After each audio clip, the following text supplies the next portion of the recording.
Jesús tomó la Santa Cena y dijo: hagan esto en memoria de mí. Y el apóstol Pablo dice: cada vez que comen este pan y beben esta copa, la muerte del Señor anuncian hasta que Él vuelva. Los cristianos hacemos eso, amén. Pero de acuerdo a algunas personas en su criterio dicen: no, porque si no creen que están comiendo realmente a Cristo, que Cristo está en ese pan realmente, entonces perecerán. Lo que están haciendo es dividiendo el cuerpo de Cristo, la iglesia, y diciendo: solo el que está en mi institución es el que tiene la verdad. Jesús dijo en Juan 14:6: yo soy el camino, yo soy la verdad y yo soy la vida, y nadie llega al Padre si no es por mí. Jesús removió los obstáculos de religión y se enfocó en la esencia de por qué Cristo vino a este mundo, que era venir a dar vida a través de una relación con Dios, no es a través de una religión. Y este es un tema importante en nuestros tiempos.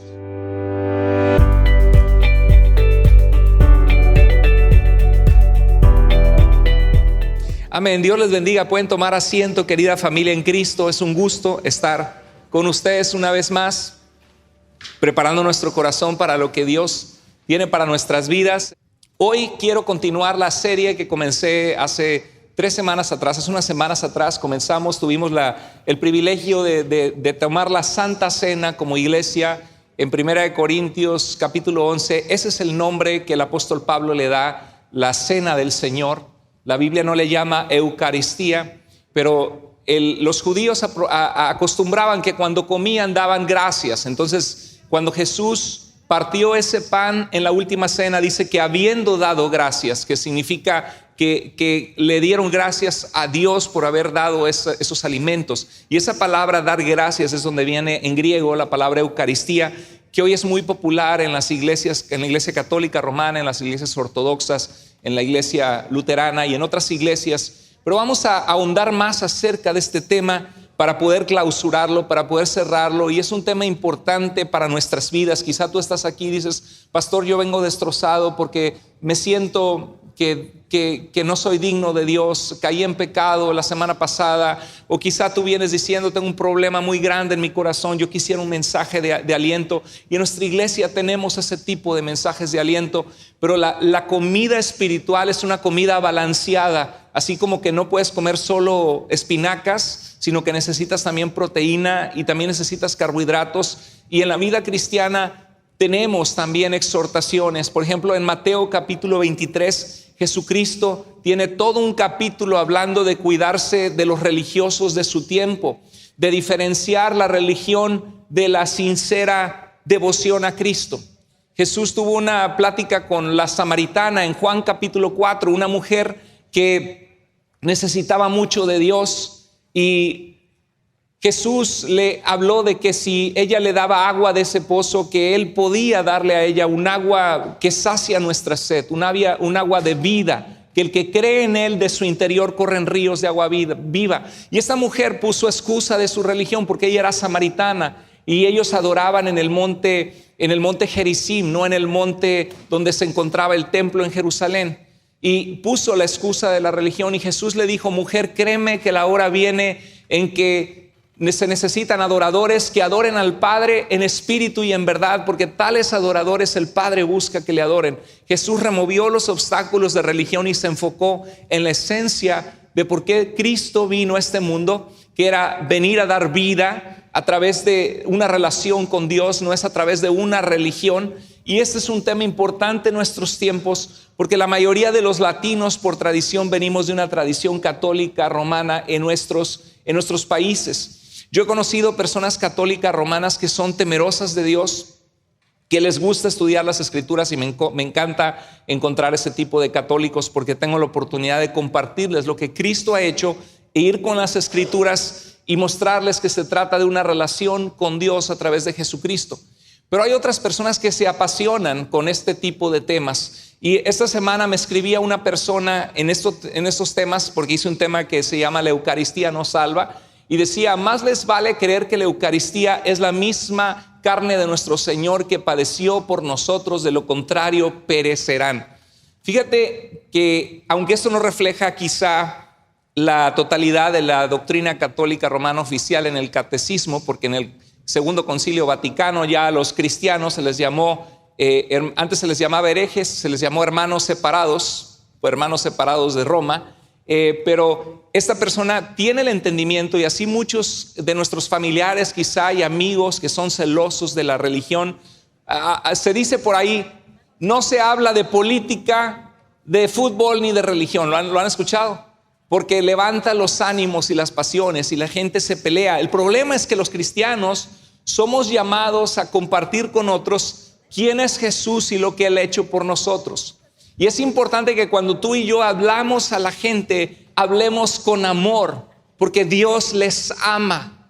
Que no hablemos con las emociones de pelear para ganar un debate, aunque a veces nos pueden sacar de quicio, hablar con familiares, testigos de Jehová, mormones, católicos, y hay diferencias. Qué más lindo sería que todos fuéramos uno, como Cristo oró y dijo: Padre, te pido que sean uno como tú y yo somos uno. Dios quiere la unidad de su pueblo, de los que han creído en Jesús y han sido salvos. El problema es que también Jesús dijo que vendrían falsos líderes, que vendrían falsos cristos o mesías, que engañarían inclusive a los mismos escogidos. Y Pablo decía a los ancianos de la iglesia de Éfeso: yo sé que después de mi partida se levantarán entre ustedes hombres, dice, lobos vestidos de ovejas, que no perdonarán al rebaño.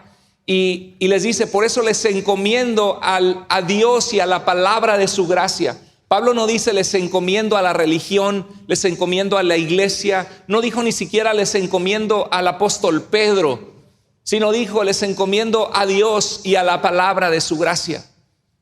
Y eso es lo que tenemos nosotros que hacer, llenarnos de la presencia de Dios, de su palabra, para poder crecer. Y tristemente a veces hay diferencias entre las personas. Hay un dicho que me gusta que dice: es preferible estar divididos por la verdad que unidos por la mentira. Los testigos de Jehová niegan la divinidad de nuestro Señor Jesús. Jesús es Dios hecho carne, y no podemos estar unidos con alguien que niega una verdad tan esencial de la fe. Los mormones creen que Dios fue un hombre que llegó a ser Dios a través de una exaltación, y que el evangelio es que Cristo vino a las Américas y proclamó otro mensaje, ¿no? Por eso surgió el libro del Mormón supuestamente, y que nosotros debemos ser dioses los varones. Es un disparate, algo que no es bíblico. Es la mentira de Satanás de Génesis 3, que dice que sabe Dios que el día que hagas esto de comer el fruto que Dios te dijo que no comieras, serán abiertos tus ojos y serás como Dios. Entonces, tristemente vivimos en un mundo de confusión religiosa, pero aquel que lee las Escrituras llega, indudablemente dice la Biblia, la fe viene por el oír y el oír por la palabra de Dios. Nadie que lee el Nuevo Testamento llega y dice: oye, sí, nosotros, Dios quiere que seamos exaltados y seamos dioses en nuestras vidas. O sí, Dios fue un hombre que fue exaltado. En ningún lugar. Nadie que lea la Biblia termina diciendo: oh, yo necesito estar en una institución, en una iglesia que administra los sacramentos, y es a través de la Eucaristía que yo tengo vida eterna. No.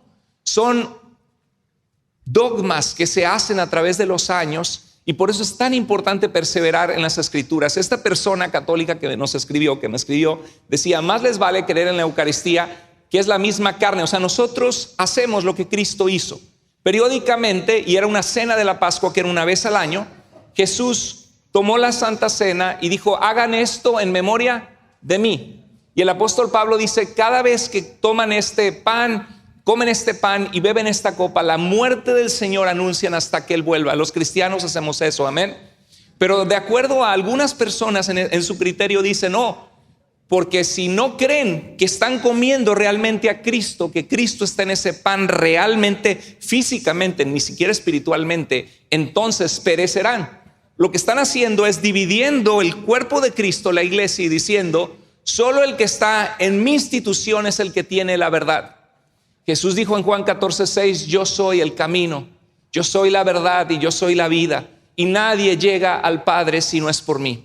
El apóstol Pedro dijo: porque ningún otro hay salvación, porque no hay otro nombre bajo el cielo dado a los hombres en el cual podamos ser salvos, y ese nombre es Cristo Jesús. En Éfeso llegó el evangelio y había unos artífices, había un templo muy grande de Diana de los Efesos, una diosa de la fertilidad muy importante en el mundo grecorromano, y estos hacían templecitos e imágenes de la diosa Diana. Y dice que cuando oyeron que Pablo vino, dice, está volviendo el corazón de la gente para ya no adorar más a Diana de los Efesos. Y dice, corremos el peligro de que nuestro oficio caiga en descrédito.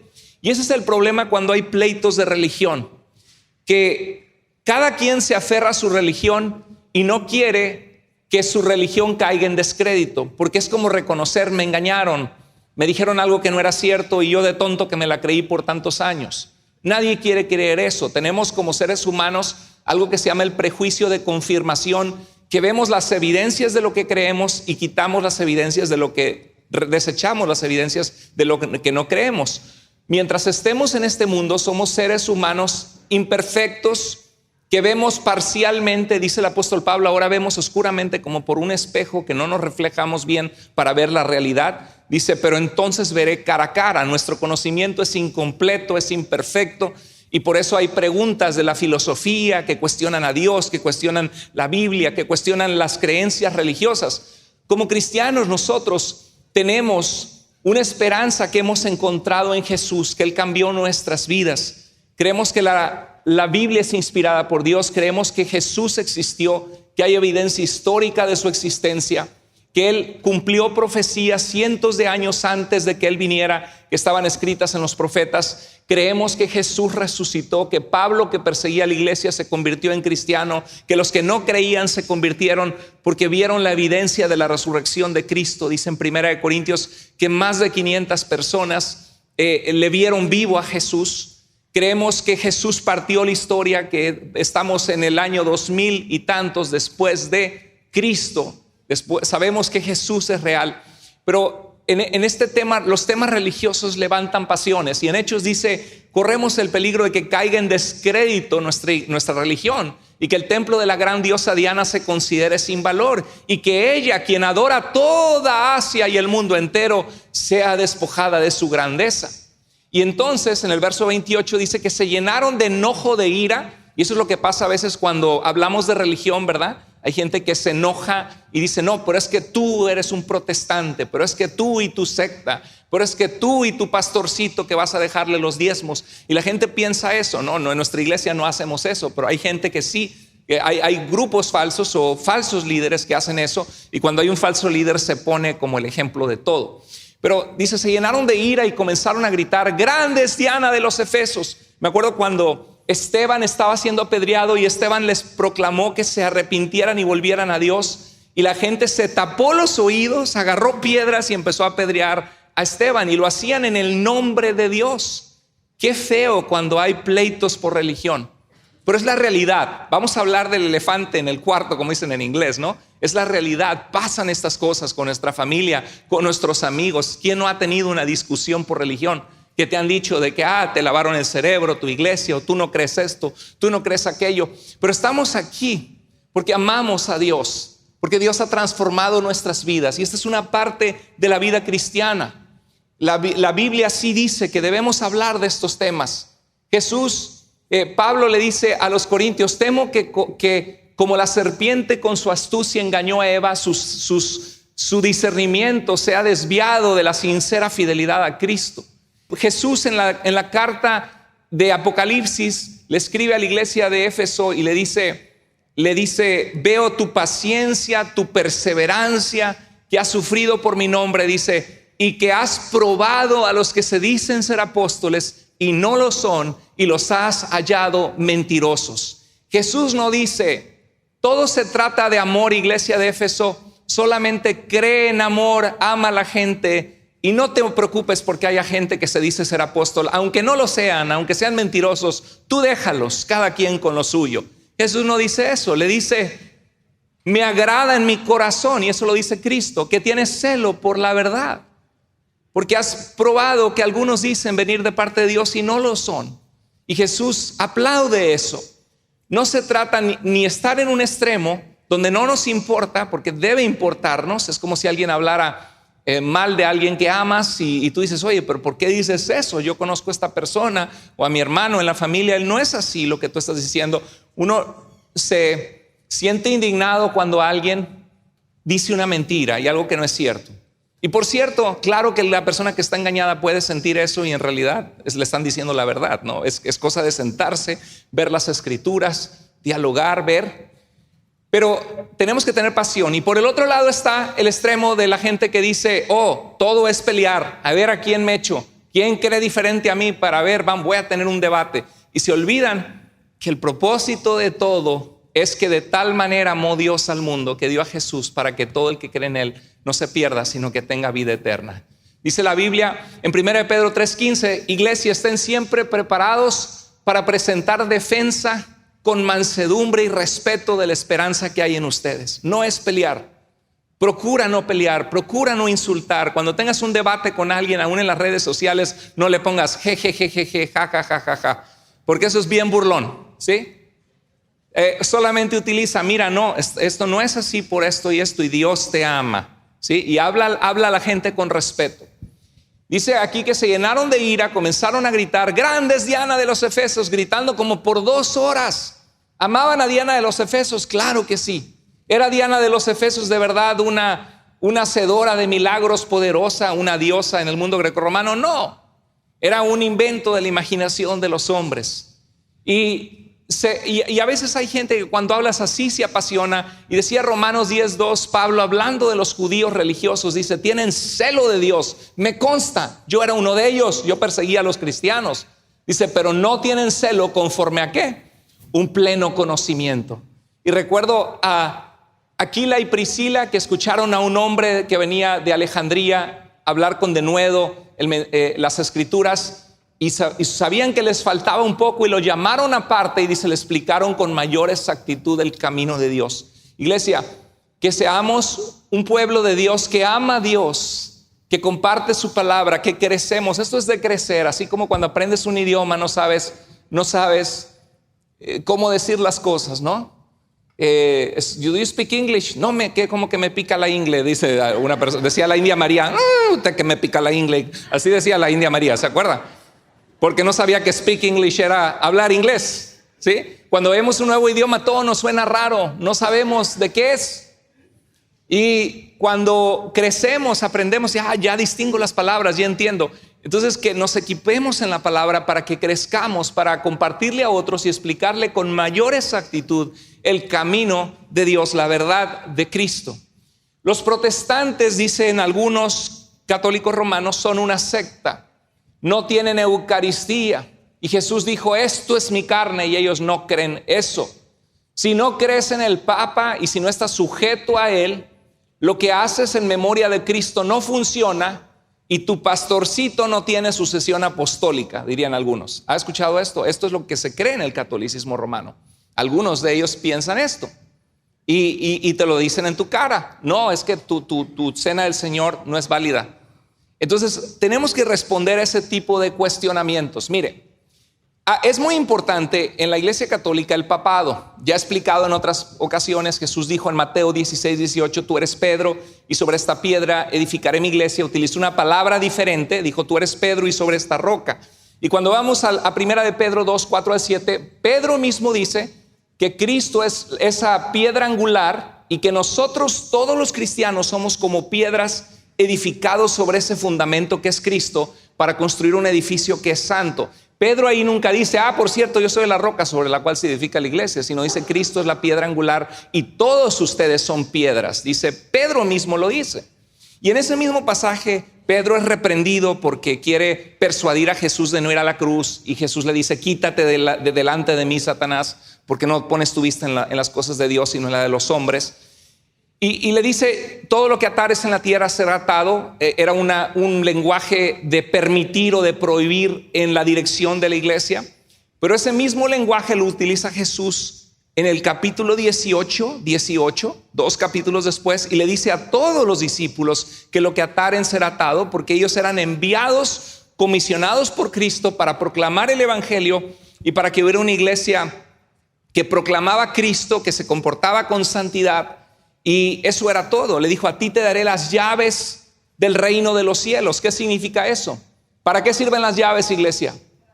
Para abrir.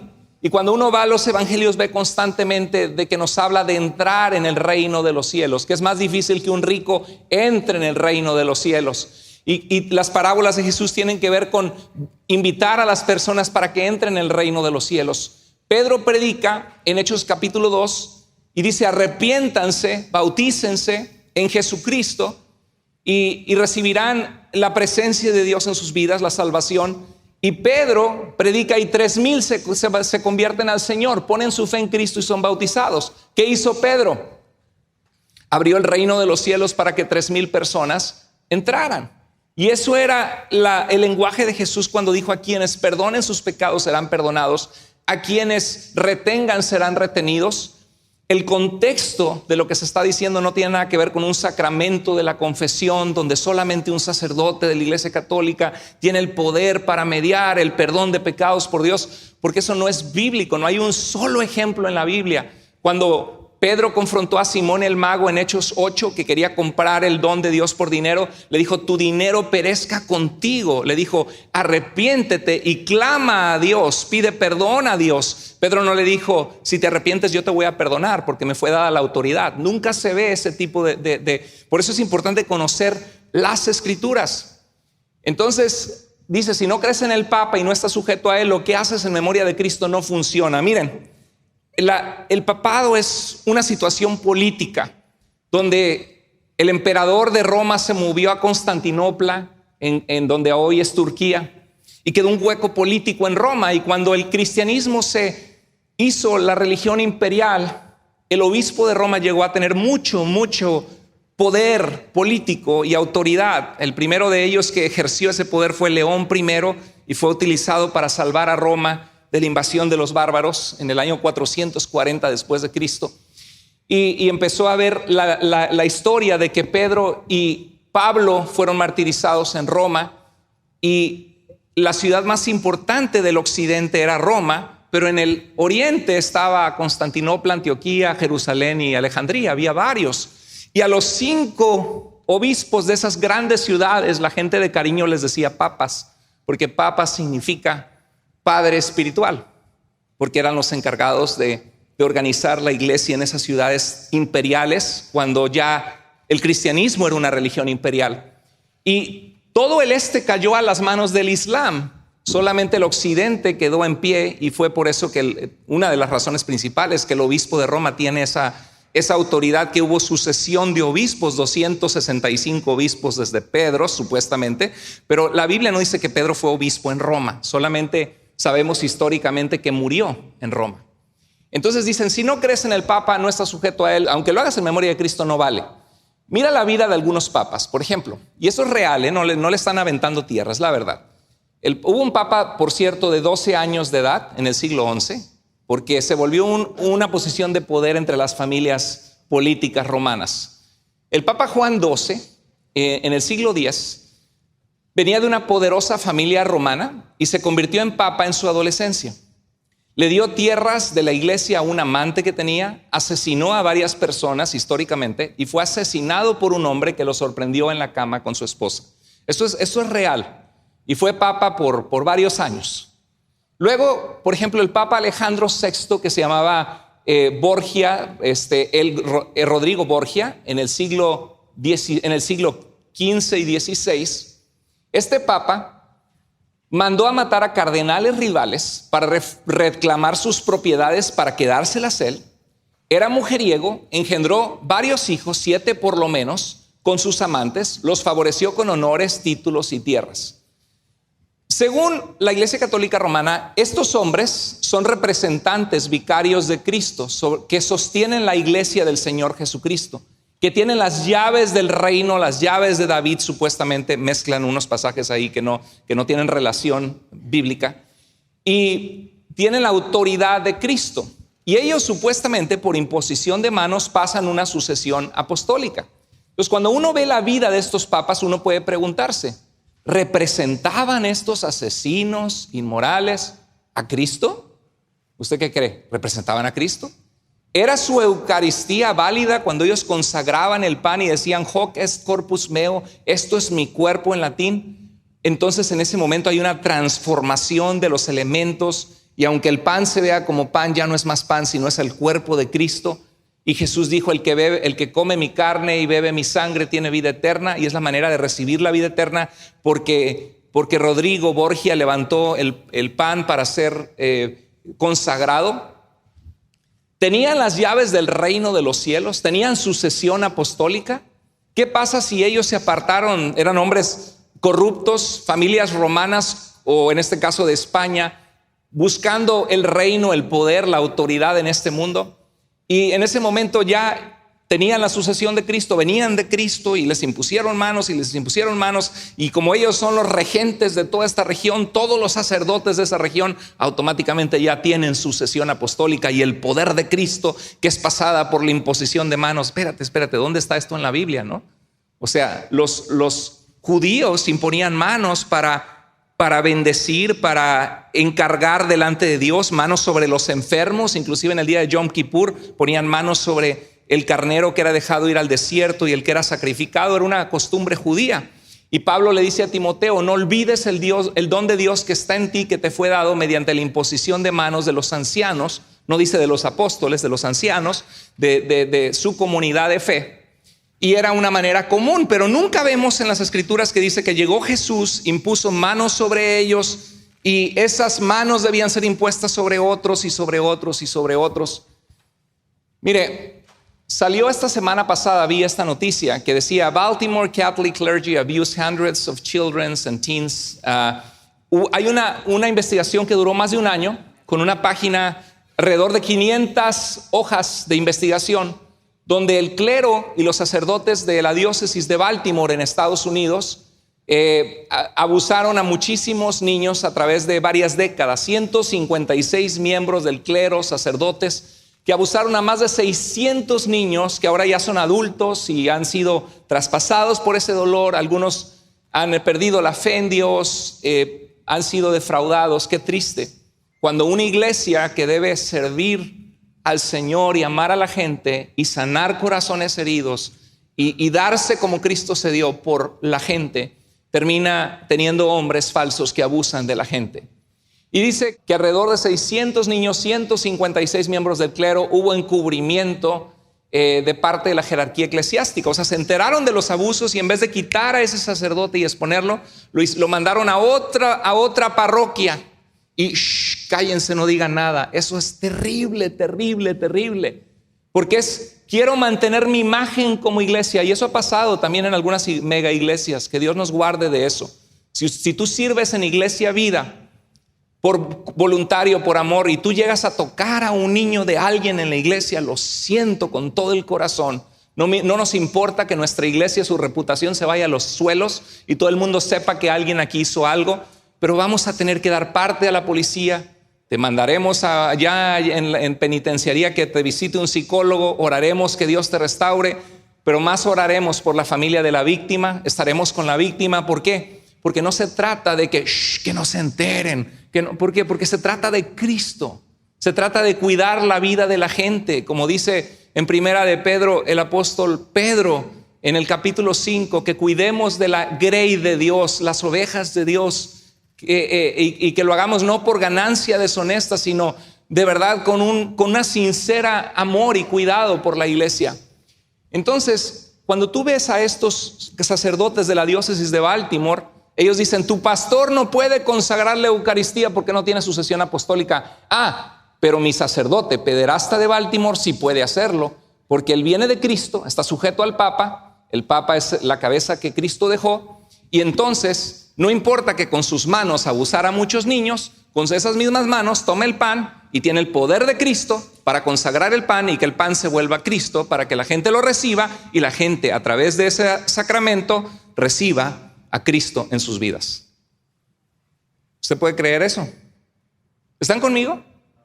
Hay que saber esto, hay que razonar juntos de esto, ¿no? El testimonio del Nuevo Testamento, hermanos, se trata no de estar en una institución, sino de estar en Cristo. El Evangelio de Marcos fue el primer evangelio, probablemente puede ser el primer libro del Nuevo Testamento, y comienza diciendo principio del evangelio, las buenas noticias de Jesucristo, el Mesías, Hijo de Dios. Y dice el verso 14 y 15, Jesús vino a Galilea predicando ¿qué? No dijo predicando la religión, predicando una iglesia, predicando el evangelio de Dios. Las buenas noticias de Dios es que Dios nos amó tanto que el reino de Dios fue inaugurado con la llegada de Jesús como el Mesías, que iría a la cruz por tus pecados y mis pecados, derramaría su sangre para reconciliarnos con Dios como el Cordero de Dios que quita el pecado del mundo.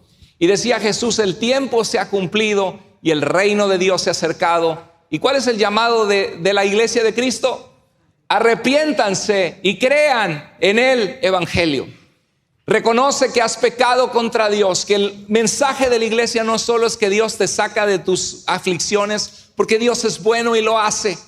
Que aunque andes en valle de sombra de muerte, puedes confiar y no tener mal alguno, porque Él estará contigo. Que Él es el que hace sacar tus pies del lodo cenagoso, pone tus pies sobre piedra y endereza tus pasos. Sí, amén. Que Él bendice tu vida, sí. Que te corona de favores y misericordia, sí. Pero antes de todo eso, el mensaje es: has pecado, estás separado de Dios, estás condenado a una eternidad sin Dios. Necesitas arrepentirte, dejar tu pecado y venir a los pies de Dios. Ese es el mensaje del evangelio. No es un sacerdote que tiene sucesión apostólica, que consagra los sacramentos. Las referencias al bautismo son numerosas y constantes porque era la puerta en la cual la gente confesaba sus pecados, se arrepentía, y su acto de confianza era meterse a las aguas, sumergirse, reconocer sus pecados, y así como el agua te limpia de la mugre, Dios puede limpiar tu vida, no importa qué tanto has pecado, si te arrepientes de corazón y renuncias a tus pecados. Vemos el bautismo en Mateo, en Marcos, en Lucas, en Juan, en el libro de los Hechos, en Romanos, Primera y Segunda de Corintios, Gálatas, Efesios, Colosenses, Tito, Hebreos, Primera de Pedro.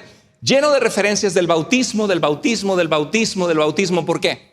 Porque era la manera inicial en que un cristiano se arrepentía y decidía seguir a Jesús. Pero cuando vemos de la Eucaristía, solo vemos un pasaje. Mateo, Marcos, Lucas hacen alusión a la última cena y está narrando el mismo evento, la cena de la Pascua que Jesús celebró. Y luego Pablo corrige un mal uso de la cena del Señor en los Corintios, donde todos se adelantaban a comer, no compartían el pan con los más pobres y algunos estaban hasta emborrachando en la cena del Señor. Y Pablo les dice que eso es comer indignamente la cena del Señor. Lo que muestra que no había una consagración, sino era una comida entre todos, porque todos comían al juntarse a recordar esa última cena. Pero solamente vemos Mateo, Marcos y Lucas y Primera de Corintios 11. 4 ocasiones en la Biblia. En el libro de Hechos, por ejemplo, en el libro de Hechos vemos el bautismo, ¿no? Pedro les dijo: arrepiéntanse y sean bautizados cada uno de ustedes en el nombre de Jesucristo para perdón de sus pecados y recibirán el don del Espíritu Santo, porque era el acto de confesión de los pecados y confiar en Jesús. No existe algo comparable con el tema de la Eucaristía en el Nuevo Testamento. Por ejemplo, estaba checando en la Biblia, cada vez que dice bautismos, bautizados, fueron bautizados, y había más de 50 referencias al bautismo en el Nuevo Testamento. ¿Por qué? Porque era un acto inicial de confiar en Cristo para ser salvos.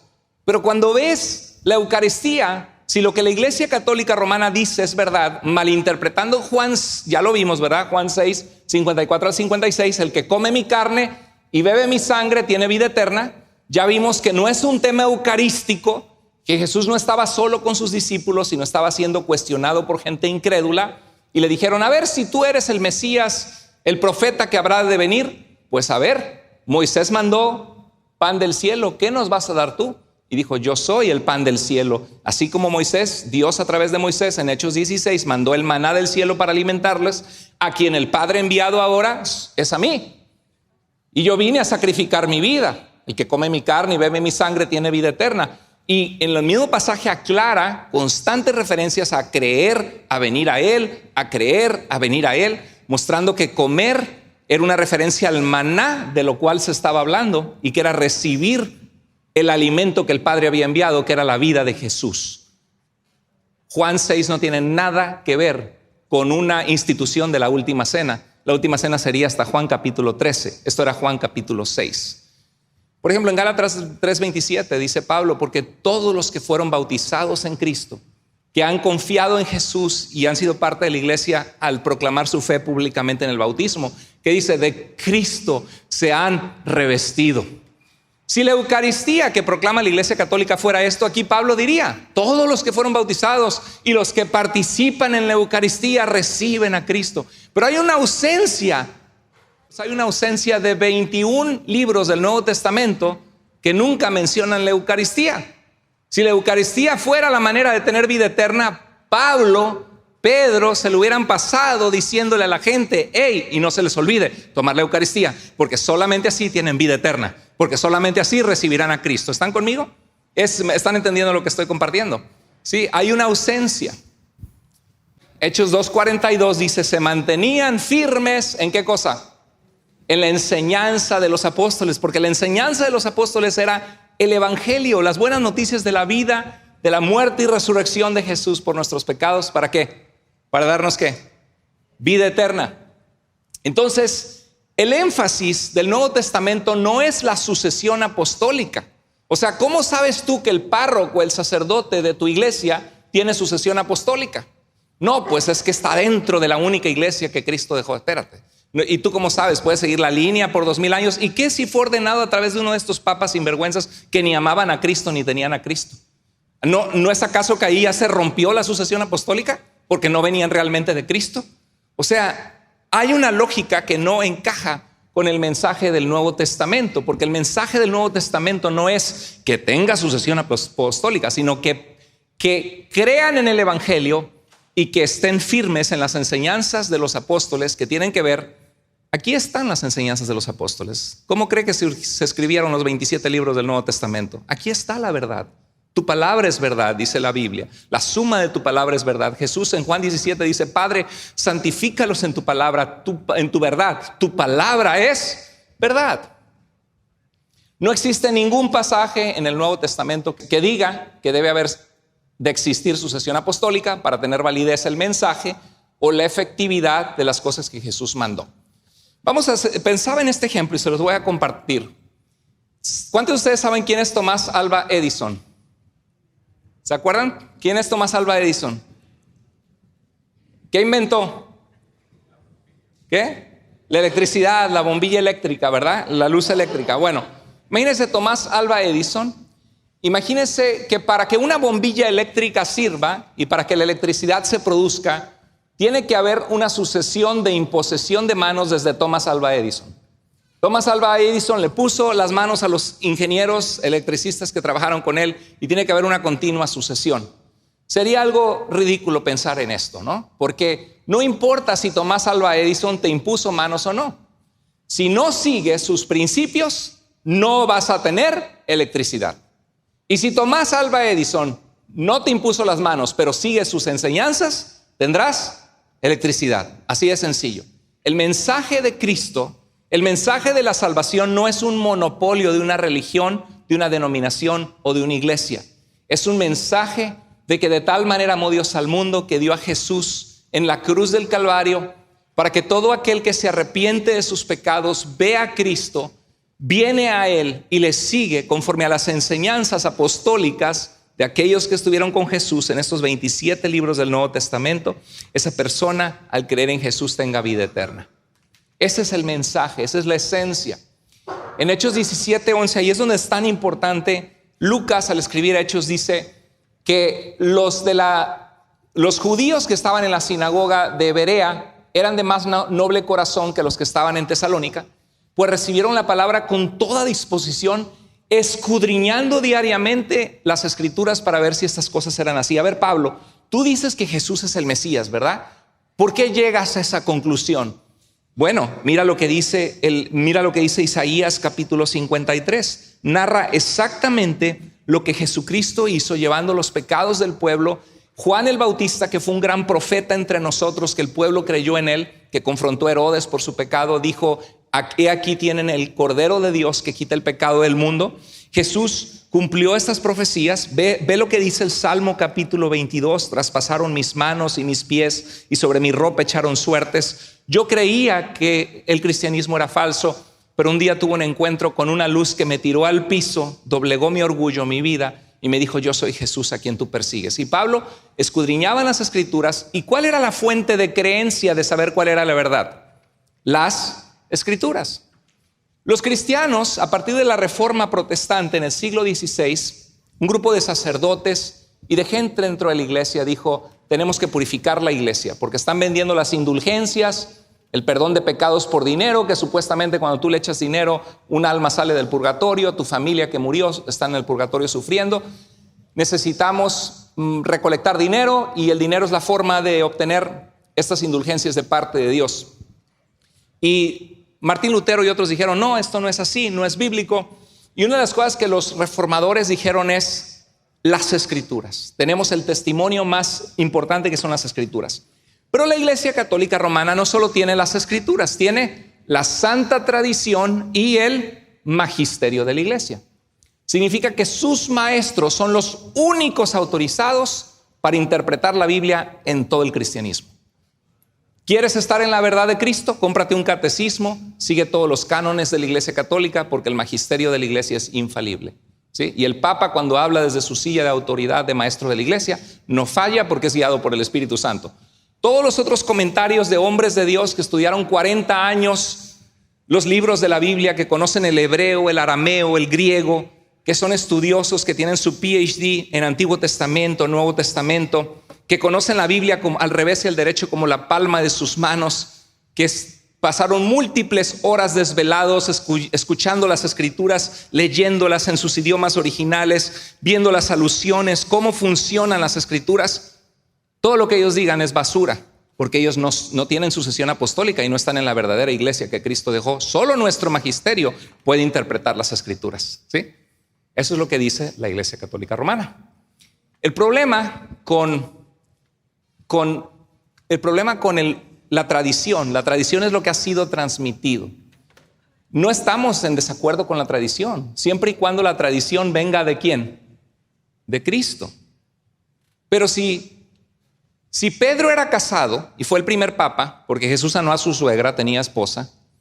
Si Pablo dice, inspirado por el Espíritu Santo, si alguno anhela ser obispo o pastor de una iglesia, dice: a buena obra aspira, pero es necesario que sea casado o marido de una sola mujer, que sepa tener a sus hijos en sujeción, porque si no sabe controlar su propia casa, ¿cómo va a poder gobernar la iglesia de Dios? Eso lo dijo el Espíritu Santo en 1 Timoteo capítulo 3.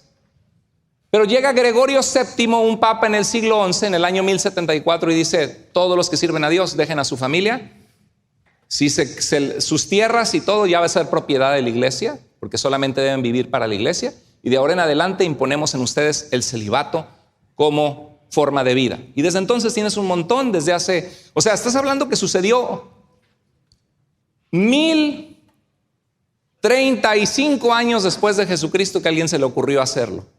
¿Dónde está en la Biblia que recemos a la Virgen María? Santa María, Madre de Dios, ruega por nosotros, ahora y en la hora de nuestra muerte. Amén. ¿Dónde está eso en la Biblia? ¿Dónde está eso en San Clemente de Roma, los padres apostólicos? ¿Dónde está eso en la Didache? ¿Dónde está eso en Ignacio de Antioquía? No existe. No es tradición apostólica. Es tradición de siglos posteriores. Y nosotros creemos lo que dijo Señor: clama a mí, dice Dios. No dice clama a los santos, clama a mí y yo te responderé y te mostraré cosas grandes y ocultas que tú no conoces. Entonces, las Escrituras son importantes. Quiero aclararles algo: sola escritura no significa que la verdad de una doctrina es determinada por lo que cada persona entiende. Porque algunas personas católicas romanas dicen: pues tú eres tu propio papa, tú entiendes lo que tú quieres. Sola escritura es que tú lo lees y dices: a mí me parece que dice esto, y eso es. Por supuesto que no. Dice en 2 de Pedro 1:20 al 21, ninguna profecía de la Escritura es ¿de qué? Interpretación privada, no es lo que a mí se me ocurre. Porque nunca la profecía fue traída por voluntad humana, sino que los santos hombres de Dios hablaron siendo inspirados por el Espíritu Santo. Entonces no es de interpretación privada. Sola escritura no significa que desechamos la historia, la tradición, lo que ha sido transmitido, que desechamos las opiniones de los expertos a través de 2000 años al estudiar la Biblia, de 2000 años de fe. Sola escritura no significa que no necesitamos más que la Biblia, no necesitamos la ciencia, ni los científicos, ni los historiadores, no. Sola escritura no significa que desechamos la razón y la experiencia. Te voy a decir qué significa sola escritura. Significa que cuando hay un problema entre lo que dicen las escrituras y lo que dice la tradición o los maestros de la iglesia, ¿a quién le hacemos caso? Sola escritura significa que la escritura tiene la autoridad suprema de parte de Dios para poner nuestro corazón en esto. Si en la Biblia no hay un solo ejemplo de hombres en la tierra rezando a los santos en el cielo, no lo hay, y Apocalipsis no trata de eso, ya lo aclaré en uno de mis videos. Si nos dice constantemente que vayamos a Dios y ahora nos enseñan que debemos rezar a la Virgen, ¿a quién le hacemos caso? Las escrituras tienen autoridad suprema. Todas las oraciones de la Biblia son hechas única y exclusivamente a Dios. El principio de sola escritura es necesario por dos razones. Número uno, porque hay doctrinas y prácticas que se vuelven tradiciones eclesiásticas a través de los siglos, pero que no tuvieron su origen en Jesús ni en los apóstoles. Yo sé que está un poquito pesado lo que les estoy diciendo, porque tiene que ver con hacer teología, pensar por qué creemos lo que creemos, por qué hay diferencia con otras religiones, pero es necesario, es parte de la dieta. Es como cuando la mamá te dice, abre la boquita, hijito, te voy a dar espinacas, y dices, yo no quiero espinacas, yo quiero mi cheeseburger con papitas. Bueno, también necesita usted la espinaca, ¿no? Necesitamos también formación. Es necesario porque para nuestro Señor Jesucristo y los apóstoles, ¿cuál era la última autoridad para ellos?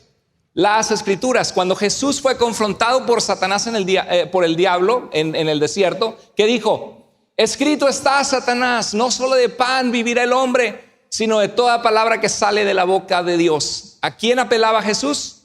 A las escrituras. Cuando llegan a tentarlo los saduceos a ver si existía vida después de la muerte, Jesús dijo, ¿qué no leyeron que en el principio hombre y mujer los creó y que por eso dejará el hombre a su padre y a su madre, se unirá a su mujer? Jesús cita Génesis 2:24 para mostrar que el divorcio no es el ideal de Dios, como divorciarte por cualquier cosa. Jesús siempre citaba, cuando los saduceos vienen a tentarle sobre la vida después de la muerte, dije, ¿qué no vieron que escrito está? Él es el Dios de Abraham, Isaac y Jacob, es Dios de vivos o Dios de muertos. ¿Qué hacía Jesús? Siempre citaba ¿qué cosa? Las escrituras. Ningún lugar del Nuevo Testamento vimos que dice que tomar la Eucaristía salva a las personas para darles vida eterna. La Biblia es enfática que lo que salva es ¿qué cosa? El Evangelio de Cristo, y el Evangelio no es un monopolio. Dice Hechos 16:30 al 31. Le preguntó el carcelero de Filipos a Pablo, ¿qué debo hacer para ser salvo? ¿Y qué dijo Pablo? Espérame, te voy a bautizar, después te voy a dar la Eucaristía y vas a poder tener vida eterna, porque el que no come su carne y el que no bebe su sangre no puede tener vida eterna. ¿Le dijo eso Pablo? ¿Qué hay que hacer para ser salvo? Leámoslo todos juntos. 1, 2, 3. Cree en el Señor Jesús y serás salvo tú y toda tu casa. Ese es el Evangelio de Cristo Jesús. Primera de Corintios 11:24 dice que Jesús partió el pan. ¿Y qué dijo? Ahora, ¿dijo Jesús que era su cuerpo? Sí. ¿Dijo Jesús que ellos consagrarían el pan y que de ahora en adelante, cuando ese pan es levantado y consagrado, aquellos en quienes ellos impongan manos y tengan sucesión apostólica, el pan se convertirá en el cuerpo? Jesús no dijo este pan se convierte en mi cuerpo. Jesús dijo este pan es mi cuerpo. Pero la pregunta, ¿de qué estaba hablando Jesús? Porque Jesús también dijo yo soy la puerta de las ovejas. Jesús dijo yo soy la luz del mundo. Jesús dijo el que bebe del agua que yo le daré no volverá a tener sed jamás, sino que de su interior correrán ríos de agua viva. ¿Estaba hablando Jesús literalmente o simbólicamente? Estaba hablando simbólicamente. Y esto, Jesús, ¿qué estaba haciendo con el pan? Lo estaba con sus manos partiendo. Si tú le hubieras preguntado a los discípulos, ¿dónde está el cuerpo de Jesús? ¿Hubieran apuntado al pan o hubieran apuntado a Jesús que lo estaba partiendo? Hubieran apuntado a Jesús, porque sabían y entendían el lenguaje de la Pascua, donde los elementos tienen simbolismo. Así como el pan estaba siendo destazado y destrozado, Jesús iba a ser destazado, golpeado, iba a ser crucificado, iba a ir a la cruz, y así como el pan iba a ser repartido para alimentar a las personas, Jesús será el alimento que todo aquel que viene a Él es sustentado y tiene vida por venir a Jesús. Ese es el contexto. En Éxodo 12:26 decía, y cuando sus hijos les pregunten, ¿qué significa esta ceremonia de la Pascua que Jesús celebraba? Entonces el padre de familia se paraba y decía, nosotros fuimos esclavos en Egipto. Estas hierbas amargas representan la amargura de una vida en la que fuimos golpeados y esclavizados. Se remojan en agua con sal, porque la sal al comer esa hierba amarga y salada nos recuerda que derramamos lágrimas clamando a Dios y diciendo, Señor, sálvanos, sálvanos. Y Dios nos levantó un libertador, Moisés, mostró su poder, humilló a nuestros enemigos y nos dio vida y ahora somos pueblo de Dios. Todos los elementos tenían simbolismo. La Pascua incluía dar una interpretación a los elementos de la Santa Cena. En ese contexto judío, no del católico romano que tiene sacerdotes y cardenales y sacramentos, sino en el contexto de un judío del primer siglo que celebraba la Pascua y que se interpretaban los elementos. En ese sentido Jesús dijo, esto es mi cuerpo. Y ellos entendieron perfectamente a qué se refería, que así su vida sería partida porque el día siguiente iba a ser arrestado, iba a ser golpeado y ir a la cruz. ¿Están conmigo? Éxodo 12:8, deberán comer la carne asada al fuego del cordero y acompañada de hierbas amargas, ya lo vimos, los simbolismos. Al comer el pan sin levadura, debían recordar diciendo, ¿sabes lo que dicen los judíos? En el Pesach Seder de la Pascua, fiesta de los panes sin levadura 7 días, este es el pan de aflicción que nuestros padres comieron en Egipto. Porque en Deuteronomio 16:3 dice, comerán pan sin levadura. ¿Y qué dice la palabra de Dios? ¿Cómo le llama al pan sin levadura? ¿Pan de qué? De aflicción. ¿Se acuerda cuando Jesús dijo, mi alma está afligida hasta la muerte? ¿Se acuerda? Jesús sería afligido y dijo, esto es mi cuerpo. Era pan de aflicción. Es bíblico. ¿Alguna vez usted ha visto ese pan? ¿Sabe cómo se llama? ¿Quién sabe el nombre? ¿Cómo se llama? Matzo. Este pan, los judíos en la Pascua lo compran, está en las tiendas que usted va a su tienda favorita, Walmart, ahí lo tienen. Y este pan, generalmente en estos tiempos lo rayan al pan y lo pican, está lleno de agujeros, ¿no? Pero es interesante porque Jesús dijo, esto es mi cuerpo, ¿no? No sabemos si ese pan en el tiempo de Cristo así sería también, pero lo hacen así para que quede plano. Es un pan sin levadura y significa es un pan rallado y perforado, pero la esencia es que Jesús lo partió en pedazos y dijo así, este es mi cuerpo, le está dando una interpretación. Y Pablo le dice a los corintios, desháganse, y hermanos, este es un mensaje para todos nosotros, desháganse de la ¿qué? Vieja levadura para que sean masa nueva, panes sin levadura. ¿Qué pasa cuando el pan se le echa la levadura y se fermenta y se comienza a inflar ese pan, verdad? El inflarte es cuando tú y yo somos así pequeñitos delante de Dios y de repente nos sentimos, oh, yo soy aquí el Juan Camané y aquí mis chicharrones truenan y yo no pido perdón a nadie porque yo nunca me equivoco y yo no necesito que nadie me enseñe y yo rijo mi vida a mi manera. Y eso es el ser inflado por el orgullo, la soberbia o el pecado. Y Pablo dice, desháganse de la vieja levadura para que sean masa nueva, panes sin levadura como lo son en realidad, porque Cristo, nuestro Cordero Pascual, ya ha sido sacrificado. Y dice el verso 8, así que celebremos nuestra Pascua, la liberación de la esclavitud del pecado que Cristo vino a hacer. No con la vieja levadura que es la malicia y la perversidad, sino ¿con qué? Con pan sin levadura que es la sinceridad y la verdad. El pan cuando se infla se descompone de su esencia natural, ¿no? ¿Y con qué compara Pablo la levadura? ¿Cuáles son las dos palabras que usa ahí? Malicia y perversidad. Y el pan sin levadura lo compara como sinceridad y verdad, algo puro. Y es interesante, ¿no? Porque el pan que tomaban en la Pascua era un pan que se supone que era puro, que comieron a prisa, guisaron el pan porque Dios los iba a liberar en esa misma noche. A prisa mataron y comieron el cordero. Y Jesús dice, este es mi cuerpo, hablando de ese pan sin levadura. De ese pan donde tenían que hasta quemar la levadura y sacarla de la casa porque la levadura representaba el pecado. Y Cristo en su pureza, en ese pan que celebraba la liberación de Dios, de su pueblo de la esclavitud, dice: esto es mi cuerpo, que por ustedes es partido. ¿Sí? Era una celebración de la Pascua. Y luego dice que después de haber cenado, tomó la copa diciendo: esta copa es el nuevo pacto. En Deuteronomio 24:8, Moisés roció la sangre sobre el pueblo y dijo: esta es la sangre del pacto. Ustedes se comprometen a ser su Dios, su pueblo, y Él será su Dios.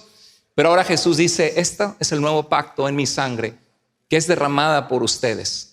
¿Qué está haciendo Jesús? Está interpretando los elementos de la Pascua como todos los judíos acostumbraban, pero dando un nuevo significado, diciendo que al día siguiente que Él iba a ser arrestado e ir a la muerte, Él estaba haciendo eso para repartir vida al mundo, derramando su sangre para morir por nuestro pecado, para que nosotros fuéramos reconciliados con Dios. Nada tenía que ver con una Eucaristía que solamente una organización administra y que si no vas con el sacerdote estás lejos de Dios, y nada tenía que ver con esto. ¿Sabes que esta copa, había 4 copas que eran 3/4 partes de agua con 1/4 parte de jugo de vino fermentado? Y hasta el día de hoy se celebra en la Pascua judía. Y el pasaje que se lee en el Pesach Seder es Éxodo 6:6-7. Y este pasaje dice: voy a librarlos de su esclavitud. Y toman la primera copa. El Señor ha prometido liberarnos, ¿sí? Y de los duros trabajos a que han sido sometidos. Siguen platicando y después hay otra copa en la comida. Mostraré mi poder y los salvaré con grandes actos de justicia. Y luego, y los tomaré como pueblo mío y yo seré su Dios. Los judíos piensan que aquí en esta promesa de Dios y lo simbolizan en su tomar de las 4 copas en el Pesach Seder. Y Jesús, fíjate lo que habla. Si Jesús dijo: esta copa es el nuevo pacto en mi sangre. Si en la época de Jesús, como lo hacen hasta ahora los judíos, veían estas promesas, ¿qué estaba diciendo Jesús? Mi sangre va a librarlos de su esclavitud, de los duros trabajos a que han sido sometidos por el pecado. Mostraré mi poder y los salvaré con grandes actos de justicia y los tomaré como pueblo mío y yo seré su Dios. Jesús levanta la copa y la tercera copa de bendición es la que Jesús utilizó porque era la que se daba al terminar la cena, y es lo que dice la Biblia: habiendo terminado de cenar, dijo: esta copa representa o es mi sangre, el nuevo pacto en mi sangre. Al terminar la copa decían: bendito seas, Señor, que nos das esta copa del fruto de la vid. Y bendecían la copa y dice: y que aquel que hace la paz en los lugares altos haga la paz en nosotros. Y Jesús dice: esto es el nuevo pacto en mi sangre. Jesús vino a hacer la paz con Dios, ¿sí? Y en la siguiente copa se le llamaba jalel o alabanza. Existe un énfasis de expectativa del Mesías que va a venir a salvarlos. Jesús estaba celebrando una Pascua judía. Por eso dijo: esta es mi carne, esta es mi sangre. No porque iba a haber una transubstanciación con un sacerdote que consagraba el pan y tú te comes realmente a Cristo.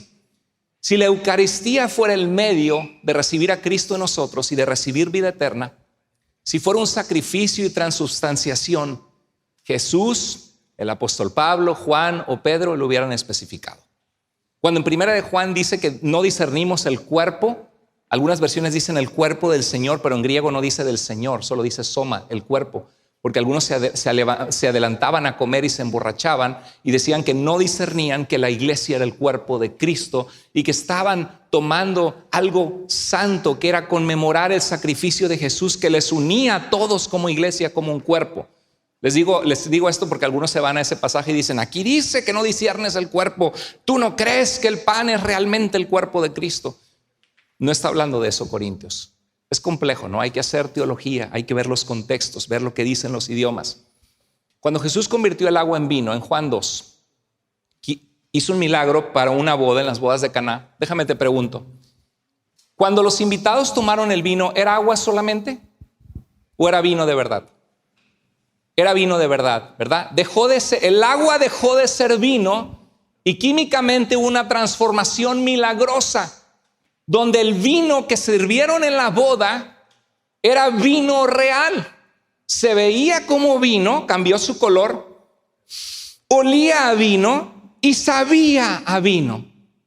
No estamos en contra en que Dios puede tener el poder de hacer lo que Él quiere, y si Él quisiera que la Eucaristía fuera a comer realmente el cuerpo de Cristo, pues habría alguna transformación, pero no hay ninguna. ¿Sí? No hay absolutamente ninguna. En la Eucaristía el pan se ve como pan, ¿sí o no? ¿Sabe a pan? Y es pan. No existe ningún cambio literal visible. Hasta es un obstáculo para el evangelio. Mira, creen que se están convirtiendo a Cristo, pero mira, químicamente esto es pan solamente. ¿Sí? En la cena del Señor no existía referencia a una transformación en el pan y en el vino. Solamente Cristo dijo: esto es mi cuerpo, esto es mi sangre. Y lo dijo en el contexto de la Pascua judía, donde los elementos se le daba una representación de qué significaban. ¿Sí? Así como las hierbas amargas, como el cordero, como el pan sin levadura.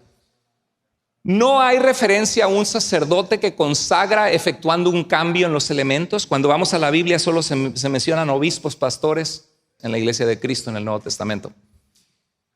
No hay referencia a qué es la forma de recibir a Cristo su salvación, porque Juan capítulo 6 no está hablando de la Eucaristía. Este es el tema que quería aterrizar con ustedes, que ya llevo 3 semanas platicando, para que cuando ustedes tengan una plática con alguien puedan ir al corazón de todo esto. La evidencia para ver a la Eucaristía como un sacrificio incruento, sin dolor, es inexistente en el Nuevo Testamento.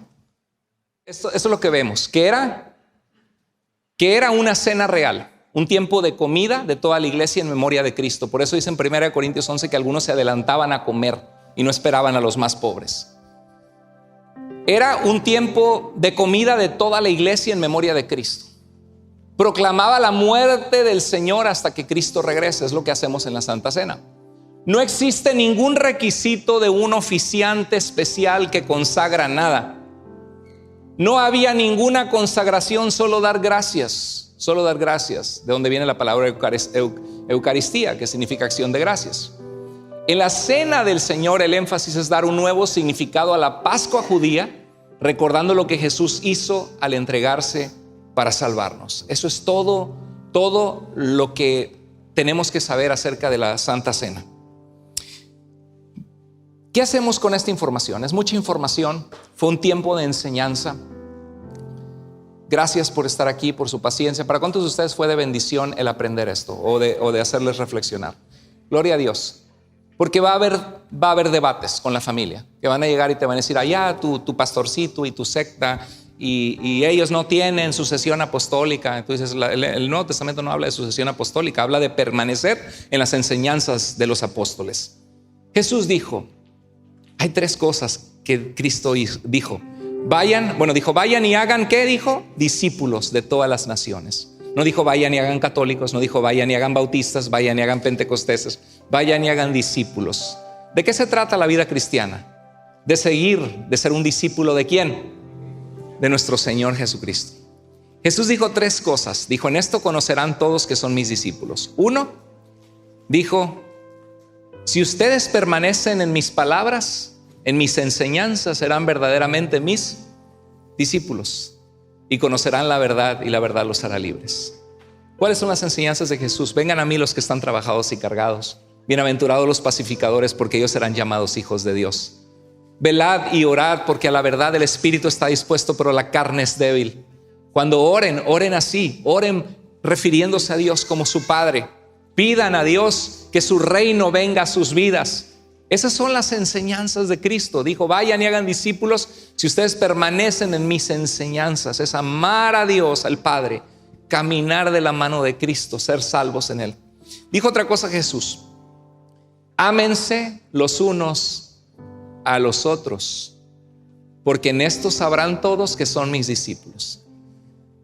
Señor, gracias por mi esposa. Quiero amarla, quiero tolerar las cosas de ella que quizá me puedan afectar, o que me regaña por algo que yo no hice bien, o porque abre la ventana, o porque dejó salir al perro, lo que sea, porque no nos ponemos de acuerdo en lo que tenemos que gastar. Pero Señor, yo quiero ser una persona que soy paciente con mi esposa y la amo. Señor, hay un hermano en la iglesia que no me cae bien, siento que se cree mucho y que pasa así, hasta sube la naricita cuando me ve. Pero Dios, tú moriste por esa persona, tú conoces todas sus imperfecciones, tú conoces la basura que yo he sido en mi vida y me aceptaste. Y tu palabra dice que yo perdone las ofensas de los que me ofenden, así como tú me has perdonado. Señor, quiero perdonar y quiero acercarme a ese hermano que me cae gordo. En esto conocerán todos que son mis discípulos. Y otra cosa dijo, en esto conocerán todos que son mis discípulos, en que vayan y lleven mucho fruto y su fruto permanezca. Fruto de una vida transformada por Cristo. El fruto del Espíritu es amor, es gozo, es paz, es paciencia, benignidad, templanza, mansedumbre, fe, dominio propio. Una vida transformada. Y también Jesús dijo, vayan y hagan discípulos de las naciones. Invito personas, tenemos una conferencia para varones este fin de semana, va a venir un cantante que es conocido, que es muy bueno, te invito. Es más, yo te pago, mira, para ti es mitad de precio, ¿no quieres venir conmigo el sábado? Porque estamos pensando en llevar a otros al reino de Dios, en hacer discípulos. Reunirte con tu familia, invitarles, ¿sí? Hermanos, en esto conocerán todos que son mis discípulos. Si se aman unos a otros, si llevan fruto y si permanecen en mis enseñanzas. Así de sencillo. La vida cristiana no es... Nos reunimos porque hay que reunirse en un lugar, ¿no? Porque hay maneras de que Dios pone dones entre la congregación y nos servimos. Hay palabra de Dios, hay enseñanza, hay maestros. Eso es bíblico. Pero la esencia de todo no es el edificio, no es la estructura, no es la religión. La esencia de todo es conocer a nuestro Dios, amarlo y dar a conocer su nombre, porque solo Cristo salva, no nuestra iglesia, sino Cristo. Porque solo Cristo transforma vidas, porque no hay otro nombre bajo el cielo dado a los hombres en el cual la gente pueda ser rescatada de sus pecados y reconciliada con Dios. No se trata de mí, que yo tengo el poder y la sucesión apostólica y si yo me desvío y caigo en pecado como estos sacerdotes pederastas ya nos amolamos, ¿no? No. Se trata de un evangelio vivo y las puertas de la muerte no prevalecerán contra su iglesia. Y no han prevalecido, porque todos los días, cada semana, miles de personas vienen a los pies de Cristo. Y Dios sigue sacando personas de las adicciones, del pecado, de la depresión, de la ansiedad, porque Cristo salva, porque Cristo sana. De eso se trata todo. Vamos a inclinar el rostro, vamos a orar. Dios bendito, te alabamos y te exaltamos por la salvación que nos has dado en Cristo Jesús. Gracias por tu palabra que es suficiente, que nos guía toda verdad. Y como dijo el apóstol Pedro, Señor, esa palabra es como una antorcha que alumbra en lugar oscuro hasta que el día esclarece, Señor, hasta que amanece, hasta que Cristo vuelva. Señor, gracias porque tu palabra es clara, porque la fe viene por el oír por la palabra de Dios. ¿Habrá alguna persona entre nosotros hoy que quiere entregar su vida a Cristo, que quizá dices, es que yo tengo religión, pero yo quiero tener salvación? Yo quiero saber que si muero voy a la presencia de Dios. Yo quiero saber que he nacido espiritualmente de Dios. Si tú quieres entregar tu vida a Cristo, levanta tu mano en tu lugar. Me gustaría saber a la distancia y al final poder acercarnos y orar por ti. ¿Habrá alguna persona entre nosotros? ¿Habrá alguna persona? Dios te bendiga, gloria a Dios. Tengo una mano levantada aquí al frente. Dios te bendiga.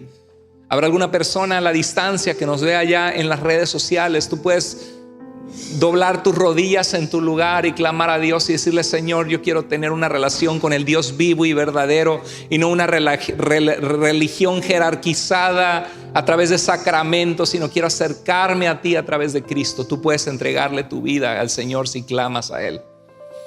Y si Dios habló a tu corazón y hay alguna persona aquí que dices, Dios me habló, pastor, yo tengo familia que necesita escuchar esto. Yo también, el Señor me habló, yo tengo que despojarme del pecado, despojarme de la vieja levadura y vivir para aquel que murió y resucitó por mí. Si Dios te habló en alguna manera de alcanzar a tu familia, de equiparte en algún área que Dios te habló, levanta tu mano en tu lugar, dile, Señor, gracias porque hablaste a mi vida. Dios te bendiga, Dios te bendiga. Gloria a Dios, gloria a Dios. Un mensaje académico o de estudio, pero Dios siempre habla a nuestro corazón. Padre, te damos la gloria y la honra. Gracias por tu iglesia. Llévanos adelante en tu palabra, Señor. Te pedimos por nuestra familia que no conoce aún de ti, que tú descorras, Señor, el velo de ignorancia de tu palabra Y Dios, que a muchos se aferran a la religión, así como en Hechos 18, grandes Diana de los Efesos, y Señor, no conocen al Dios que hizo la vida y el mundo. Te pido, Dios, que tú les alcances con tu misericordia y que nuestra vida sea vivida de tal manera que seamos un ejemplo de amor hacia ellos, que quieran ellos experimentar lo que tú has hecho en nosotros, Señor. Que nos revistas de amor hacia ellos, de conocimiento de tu palabra, de paciencia, para explicarles más exactamente el camino de Dios. A ti sea la gloria en la iglesia por la eternidad. Y gracias, Señor, porque somos tu pueblo y tu iglesia a través de la salvación de Cristo. Oramos en el nombre hermoso y precioso de Jesús. Amén. Amén. Gloria a Dios.